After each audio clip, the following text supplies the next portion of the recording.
Allahu Akbar, Allahu Akbar, Allahu Akbar. Kami dari HQ Gang Badak. Kami dari Jabatan Sumber Manusia. Kami dari Jabatan Pentadbiran. Kami daripada Jabatan Kewangan dan Perakaunan. Kami daripada Jabatan Pemasaran. Kami dari Jabatan Jualan.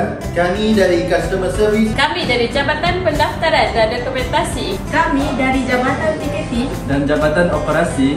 Kami dari Jabatan Pengurusan Logistik. Saya daripada QC. Saya daripada Data Analyst. Kami petugas Saudi. Kami dari unit CCR. Kami dari unit Cawangan dan UAB.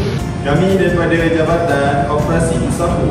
Kami dari tim logistik dan event. Kami dari Jabatan Research and Development. Kami dari Jabatan Jualan Insafun. Kami dari pihak Insafri Wisma Khalida. Kami dari pihak Insafri Bukit Jodoh. Mengucapkan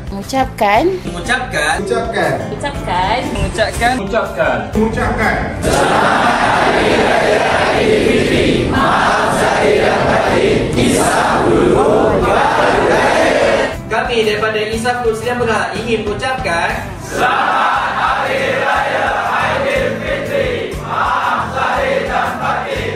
Insaf dulu baru raya.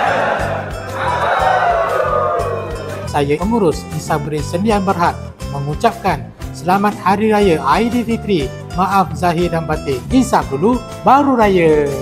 Saya pengurus besar Insafu Industri Sdn Bhd ingin mengucapkan Selamat Hari Raya Aidilfitri. Maaf Zahir dan Batin. Insaf dulu baru raya. Saya pengurus besar Insaf Travel and Tours ingin mengucapkan Selamat Hari Raya Aidilfitri. Maaf Zahir dan Batin. Insaf dulu baru raya. Saya selaku pengurus besar Insaf Group Sdn Bhd ingin mengucapkan Selamat Hari Raya Aidilfitri. Maaf Zahir dan Batin. Insaf dulu baru raya. Assalamualaikum warahmatullahi wabarakatuh.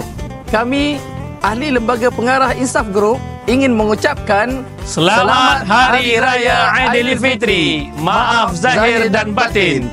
Insaf dulu baru raya.